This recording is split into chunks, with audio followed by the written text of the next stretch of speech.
Governor DeSantis offered Libs of TikTok creator his home to hide after identity was revealed. After her identity as a creator of the Libs of TikTok account was revealed, Cheyenne Raichik received a phone call from Ron DeSantis' team inviting her to stay at the Florida governor's mansion if she felt unsafe. The real estate agent made her first public, non-disguised appearance last month on Tucker Carlson's Today, putting a face to the name behind a conservative account, which frequently mocks liberals and promotes anti-LGBTQ+ rhetoric. Back in April, Taylor Lorenz of the Washington Post published a story about Raichik that revealed her identity, which Raichik said led to her receiving numerous threats.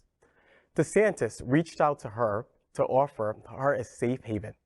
While talking to Fox Tucker Carlson, she said, quote, when I was doxxed, someone from Ron DeSantis' team called me, end quote. As per her interview, the call was to give her a message from Ron DeSantis in which he offered her to stay in his mansion in case she needs a safe place. While Raichik did not take DeSantis up on his offer, she expressed her gratitude for his gesture on the show. She said, quote, I was almost in tears. He took time out of his extremely busy schedule to send someone to call me to make sure I'm safe. It was incredible. I don't even have the words for it, end quote. You know, this is a very interesting story. You know, Governor DeSantis, he just gave his speech today, but it continues on the rhetoric. And by him offering his gesture to a person who has blatantly, posted stories about discriminatory actions against our community, it just continues the rhetoric on and on and on. It's old news for me at this point, to be honest with you. We need something new for 2023. I'm just tired of these blatant attacks against our community. They need to find some new bylines. Her, this woman who's created this Libs of TikTok, I think it's just overrated. And I'm quite frankly tired. We talked about democracy. Hopefully this mobilizes more people to stand up against people like this and participate in our democracy. I'm not comfortable with that rosy outlook, and I kept my tongue in the last segment because I didn't want to be that guy, because I usually come on here and I'm that guy. It is absolutely going to get worse in this nation for all of us before it gets better. The attacks on our warehouse, the attacks on the drag queen Christmas, that's a step ahead of raiding gay clubs again. They'll come up with some sort of, they're testing the waters. Oh, well, it wasn't appropriate for kids. What can we get away with? What can we get away with? I guarantee you, in the year 2024, because DeSantis is more than likely going to be president, they're going to be shutting down gay clubs and arresting the patrons. And I'm that old guy who remembers what it was like in the 70s and people running away from Anita Bryant. We're back there again. And so you might be tired, I might be tired, but we can't afford right now to say, well, let's just hope they turn the page to come up with something else, because they're not going to. This is working for them. Raichik's an absolute coward for launching her grenades from the anonymity that she used to enjoy. But that works, and they're going to keep coming at us this year and next year, and we can't afford to cross our fingers and hope it goes away. It's only going to go away if we somehow... Yeah, and for me, I think that my tiredness is about hoping that people mobilize against it. So that's what I'm tired of, and I hope that our community bands together and our supporters band together. Do you think, I'm curious to that observation, from what you saw through the lion's share of 2022. 2022 for LGBT in Florida especially is going to be earmarked for the anti-woke, woke comes to die here in Florida, and that soundbite, and don't say gay. Do you think the citizens of Florida rallied against that in the way that you would have hoped? How about the LGBTQ? I was a little disappointed, and I would have hoped that there would be more mobilization. What I've learned being in Florida almost a year now, and I'm coming from New York, is that just the level of general engagement in general, it lacks compared to other places like big cities like New York. Just in general, I work with people who just don't even know what's going on in the world. and just are really not knowledgeable. And I think that there's a sense of, I'm in sunny Florida, I stick to myself, I'm really not concerned with major, it doesn't affect me, NIMBY, not in my backyard, I don't really care about the it. Famous story in 1940 in Nazi Germany, I never raised my hand, I never raised my hand, I never raised my hand until they came for me. That's right.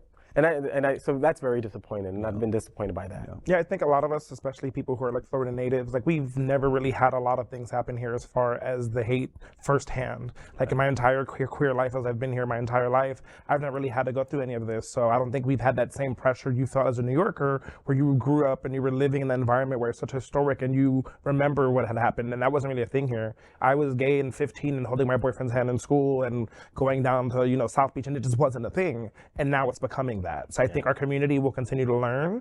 But like I said, I think, you know, since the time we were children, I think we've gotten a lot more supporters. I think we've educated, like you as a parent, you're teaching your child to be a lot more accepting. And I just think our numbers are greater than people realize. It just, like you said, we need to find a way that we can mobilize and get them out there. But I feel confident that we are a lot stronger than people know. And we just need to get to that point where we're getting there. And I don't think we've had a reason to. But you know, when we stand up, we come big. So be careful. We're popping our bubble because South Florida, like I'll always say, is like a bubble, and they're popping that bubble, and it's time that we pop back. You know, one thing that I personally want to be really clear on, the fear of being outed. Well, first off, Chaya, why were you so secretive in the first place?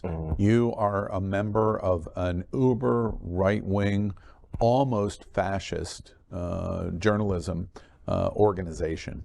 Almost. There could be arguments. Why were you doing it secretly? Libs for TikTok is an LGBT organization that many in the United States have called a terrorist group. And that many of the commitments of what Libs of TikTok has done is to say, oh, we're gay, we're gay, we're gay, to give ourselves a pass of the gay bashing that is getting ready to take place. Now, first off, that's probably an absolute fact. And you kind of prove that by your anonymity of doing that. And so when you were outed and you go on my best friend Tucker, and you go on his show and you do what you do. And the one thing, that you almost cried, Ron DeSantis was using you. He was using you, and he was using you against the LGBTQ community to say, come on down to Florida and come and stay in the governor's mansion. Thank goodness you made the decision not to do that, because it would probably be something that you would regret for the rest of your life if you have any moral conscience. But the one thing that I want to say as a counterbalance is all of the people that threatened you, they are completely wrong. You have every right to express your opinion in any way that you want to express your opinion. I do not agree with 99.9% of every single thing that comes out of your mouth, except you have the right to say it. Okay. And for anyone to threaten your life because you said it, I don't understand how, if it's coming from gay, if it's coming from liberal, if it's coming from Democrats, if it's coming from Biden supporters, I don't know where it's coming from. But wherever it's coming from, how is that any different than Proud Boys on Las Olas Boulevard or attacks on our drag queens? I don't see any difference at all. And that's our problem. We have become so polarized in Florida and in America that we can't express opinion and have conversation. It must be either or. And as long as we have only one experience in the entire history of the Republic where it's been either or, and that was 1859. And it created, I'm going to keep my slaves or I'm not.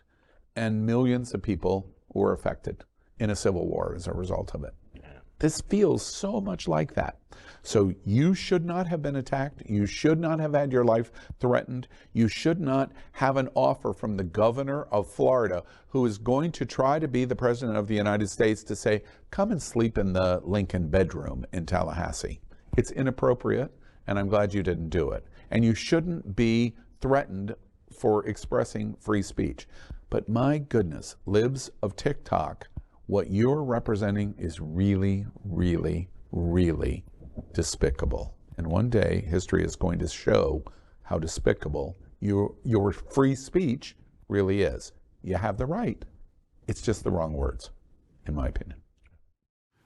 LGBTQ plus news is vital for our community and for the broader world as a whole.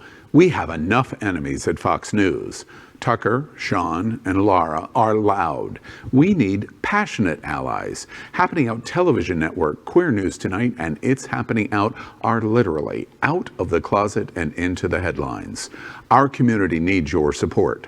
Like this broadcast and subscribe now to ensure the growth of the entire LGBTQ plus community.